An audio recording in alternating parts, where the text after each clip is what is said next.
Halo, selamat siang. Bertemu lagi dengan saya Zulkifli dari channel Prakasa Bangun. Kali ini kita akan mereview hasil karya terbaru kami yang berada di Jalan Opal 6 PPS Gresik. Untuk rumah ini garis besarnya renovasinya itu tidak bongkar total ya. Ini garis besarnya cuma finishing ulang rumah karena rumah sebelumnya itu plester dinding dan beberapa bagian itu ambrol ya. Kemudian ditambah ruangan di bagian depan, yaitu untuk yang saya duduk ini yaitu teras semi outdoor dan pembangunan dapur belakang. Oke, untuk luasan rumah ini adalah 6 kali 13 meter.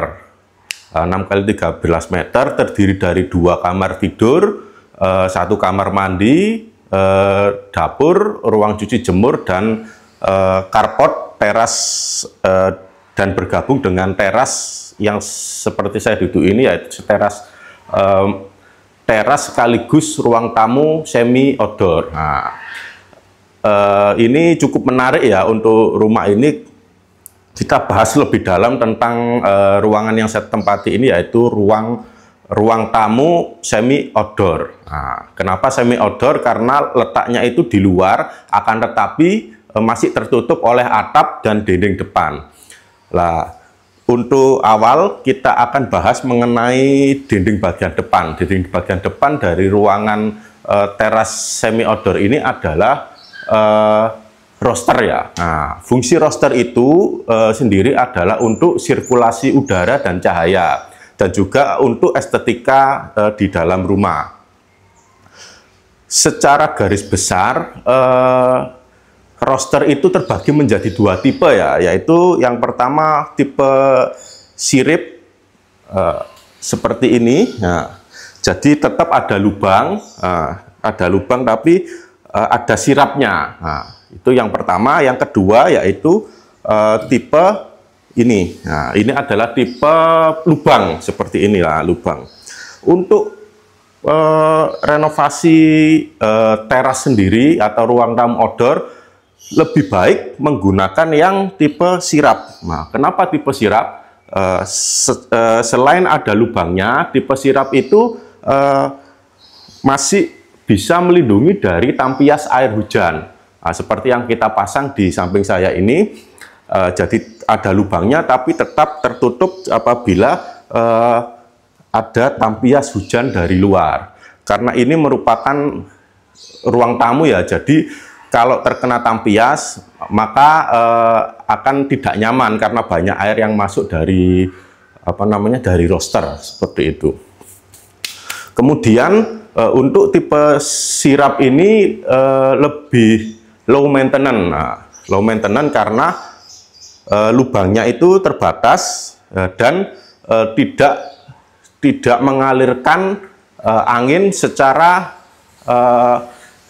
total, karena debu yang dari jalan itu akan masuk ke dalam rumah jika model roster yang lubang total seperti ini ya, seperti itu. Jadi menurut standar kami untuk membangun teras atau ruang tamu semi outdoor, lebih baik menggunakan roster yang ada tipe sirap seperti ini ya. Tidak dianjurkan menurut kami dengan menggunakan model lubang. Oke. Akan tetapi angin atau udara yang masuk lebih bagus yang tipe lubang, karena angin dapat langsung tembus ke dalam lubang-lubang roster ini tanpa terhalang. Nah, akan tetapi akan banyak high maintenance karena akan banyak debu-debu yang masuk di dalam lubang-lubang ini. Gitu, seperti itu. Jika menginginkan low maintenance dan udara masih masuk, tipe sirap yang lebih baik. Tapi itu kembali lagi ke selera pemirsa yang di rumah, karena selera macam-macam ya. Kepingin yang lubang besar, kepingin yang lubang lingkaran, kepingin yang lubang kotak, kepingin lubang banyak, itu selera dari pemirsa di rumah. Kami hanya sebatas menyarankan model rooster yang terbaik untuk ruang tamu depan. Oke, kemudian masuk di atap. Untuk atap dari ruang tamu outdoor ini, semi outdoor ini adalah memakai ini ya, memakai apa? Kita standar memakai atap UPVC atau polivinil. Nah, kenapa menggunakan atap UPVC atau polivinil? Karena atap tersebut sudah pasti sejuk atau tidak meneruskan panas dari matahari ke bawah ruang tamu outdoor ini. Kemudian yang kedua, lebih tidak berisik. Nah, karena atap UPVC karena double layer ya, jadi suara yang dihasilkan dari hujan itu tidak akan sampai masuk ke dalam ruangan. Kemudian yang ketiga, karena atap ketinggiannya atau kemiringannya itu tidak bisa curam atau harus landai, maka untuk atap ruang tamu outdoor ini tidak bisa menggunakan genteng, karena kalau genteng harus derajat kemiringannya harus tinggi seperti itu. Kemudian kita lapisi dengan plafon. Nah, plafonnya sendiri yang sekarang lagi ngetren memang yaitu plafon UPVC yang motif kadang kayu atau putih. Nah, kita memakai motif kayu karena kita senadakan dengan tempat duduk yang apa namanya, tempat duduk atau kursi untuk ruang tamu outdoor ini ya. Nah, bisa kita lihat ini sangat fungsional ya. Jadi bawahnya bisa nanti ditutup lemari, bisa jadi tempat gudang. Nah, terus ini dudukan, barangkali mau copot sepatu atau buka sepatu, dan untuk terima tamu barangkali nanti di depan sini ada meja-meja dijejer-jejer seperti itu. Kemudian lantai bawahnya sendiri kita menggunakan ini yang lagi ngetren ya, yaitu model teraso. Jadi teraso atau batu-batu kecil ya, ini lagi ngetren juga.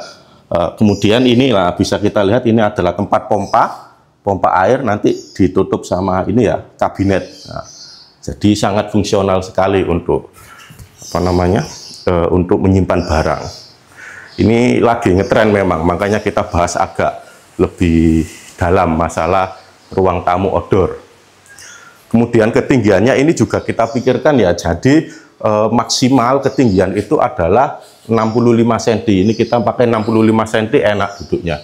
Kalau misalnya lebih tinggi lagi nanti akan jinjit ya, kaki itu akan jinjit. Sedangkan lebarnya kita memakai 50 cm.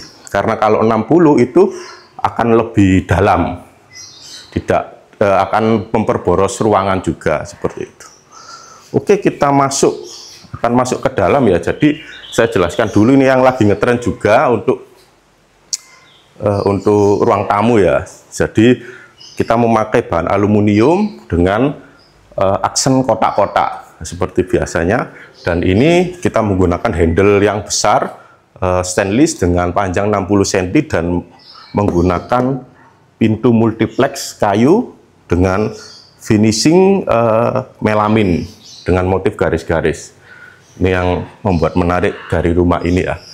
Barangkali kita langsung bisa masuk ke dalam. Oh ya, untuk ini depannya, untuk depannya sendiri ini jendela existing ya. Jendela lama awalnya putih, kita cat total menggunakan warna hitam. Dan kita beri aksen senada, aksen kotak-kotak. Ini juga kalsiplang existing, kita finishing ulang. Oke, kita masuk ke dalam rumah.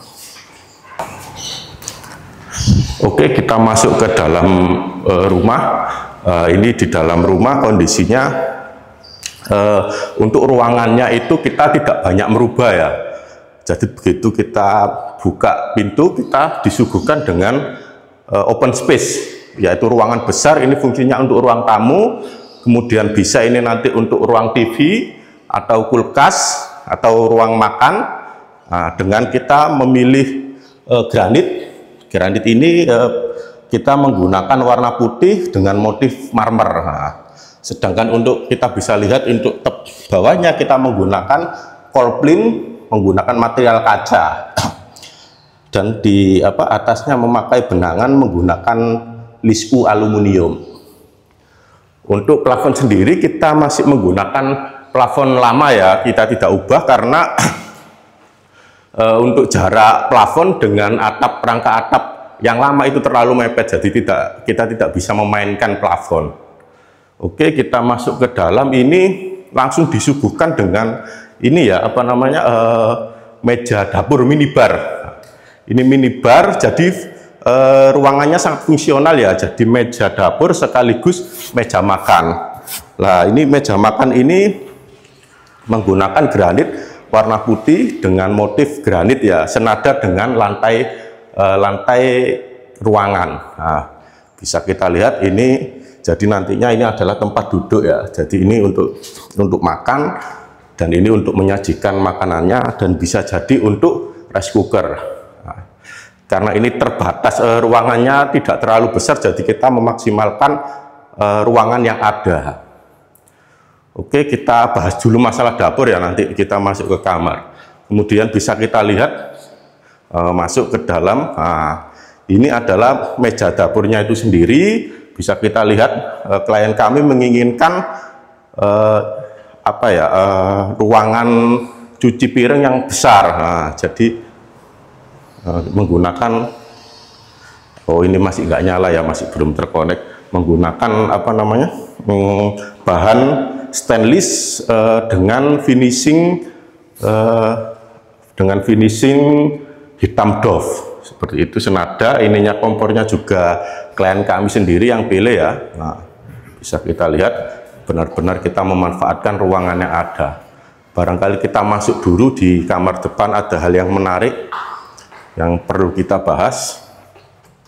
Nah, ini kusennya itu yang lama ya, kita finishing ulang menggunakan warna hitam. Nah, ini yang menarik di ruangan ini ya. Nah, kita bisa lihat ini jarang kita pakai ya, menggunakan material, kita buka dulu biar udara masuk. Oke, jadi bisa kita lihat ini menggunakan lantai, kalau bahasa gampangnya itu lantai vinil ya, tapi ini bukan vinil, jadi ini adalah lantai SPC. Lantai SPC itu secara permukaan, kalau dipegang itu sama seperti vinil ya, akan tetapi kita lebih memilih untuk SPC karena SPC itu tanpa lem. Jadi suatu saat kalau misal mau pindahan atau kalau mau bosan, itu bisa dilepas karena modelnya itu model kuncian ya, ininya masangnya itu jadi tanpa lem. Dan untuk listnya kita memakai motif kayu, jadi senada dengan pintu kamar tidur. Nah, bisa kita lihat. Nah, ini jarang karena untuk harga lumayan tinggi ya, untuk harga daripada kalau diadu dengan granit ya, lebih mahal SPC atau vinil ini. Nah, jadi kalau misal mau pasang vinil, saya lebih merekomendasikan SPC. Harganya sedikit lebih mahal daripada vinil yang tebal itu ya, tapi kelebihannya yang paling kami suka yaitu bisa dibongkar dan dipasang. Mantap. Oke, kita masuk ke kamar mandi. Nah, ini kita tidak ada perubahan ya, kamar mandinya ini pakai yang lama. Nah, bisa kita lihat. Jadi ini kita menggunakan seperti biasa aluminium, pintu aluminium, dan ini tidak banyak berubah ya. Untuk setengah atas dari ke bawah ini pakai yang lama, keramik yang lama, dan setengah ke bawah pakai keramik yang baru seperti itu. Nah, ini seperti biasa kamar mandi. Kita masuk ke kamar satunya, jadi ada 2 kamar tidur ya. Nah, ini masih standar, kita perubahannya hanya di ini saja ya, hanya di jendela. Jendela ini existing, pakai yang lama, kita finishing ulang warna hitam. Kita finish ulang warna hitam. Jadi sangat kita buat seragam. awalnya putih, kita cat menggunakan warna hitam. Oke, kita masuk di ruang belakang. Jadi ini dapur besar, langsung kita menggunakan seperti biasa, yaitu pintu geser aluminium kaca. Kenapa menggunakan bahan ini? Karena cahaya masuk dan kalau dibuka udara bebas masuk dari belakang. Belakang ini adalah kita ketemu yaitu ruang cuci jemur. Bisa kita lihat di sini. Ini di area yang saya berdiri ini adalah ini nantinya jadi mesin cuci, dan ini adalah ruang untuk cuci kotor ya, cuci yang yang banyak, yang ngebiok gitu. Ini sudah nyala ya. Ini sudah nyala, alhamdulillah. Terus kemudian ini kalau mau cuci-cuci kotor ada di sini, dan ini untuk mesin cuci. Nah, kita memakai karena konsepnya dari tuan rumah itu motif kayu, jadi ini kita pasang keramik motif kayu. Dan di area belakang ini ada ruang jemuran. Kita memakai atap polikarbonat warna bening. Jadi kita bisa pastikan area sini itu sangat sangat kalau dipakai cucian yang basah pasti kering. Bisa kita lihat, jadi cahaya masuk, udara juga masuk. Seperti itu. Jadi kalau misal mau ini, kita juga memakai pak kontrol. Nah, pak kontrol ini bisa dibuka. Jadi kalau mau udara masuk, tinggal dibuka pak kontrol, sekaligus untuk tempat servis area. Oke, jadi ini adalah review total dari rumah di Jalan Opal ini ya. Karena garis besarnya hanya finishing, jadi tidak banyak perubahan ruangan yang ada di rumah ini. Tapi tetap kita kita benar-benar konsen ya, kita benar-benar taruh atensi mengenai sirkulasi cahaya dan udara. Bisa kita lihat dari sini, ini tanpa lampu pun siang hari cahaya sudah bisa masuk ke dalam rumah, seperti itu. Jadi kita bisa renovasi sesuai dengan request yang diinginkan klien ya. Jadi bisa nanti model klasik, bisa model minimalis atau model apapun. Jadi kita konsep renov kami benar-benar permasalahan dari klien, kita desain, kita kita buat rancangan anggaran pun menyesuaikan dari keinginan dari klien. Keunggulan kalau memakai jasa desain dan bangun seperti kami yaitu yang pastinya adalah mengenai harga jual ya. Jadi rumah yang benar-benar sudah proper, sudah keren secara desain, secara pendenahan, pasti harga kalau misal mau dijual harganya tinggi seperti itu. Jadi tidak, karena untuk ukuran, proporsi segala macam itu kita tidak asal, karena ada standar-standar tertentu yang ada di ilmu arsitektur. Kemudian untuk total budget dari renovasi rumah ini adalah 150 juta. Nah, seperti itu, dengan yaitu renovasi total area depan, renovasi total area belakang, dan finishing ulang ruangan rumah existing. Jadi kalau mau melihat hasil karya kami ada di Instagram kami, yaitu Instagram Prakasa Bangun. Di situ juga ada kontak person kami, WA atau telepon, dan semua review hasil karya rumah kami ada di YouTube yang secara detail ya. Untuk secara tipis-tipisnya ada di Instagram. Jadi jangan lupa subscribe di Instagram kami, karena kami bukan hanya mereview hasil karya kami, tetap di tengahnya kita berikan tips-tips tentang pembangunan rumah. Oke, begitu saja review total dari rumah ini. Kurang lebihnya saya mohon maaf. Assalamualaikum warahmatullahi wabarakatuh.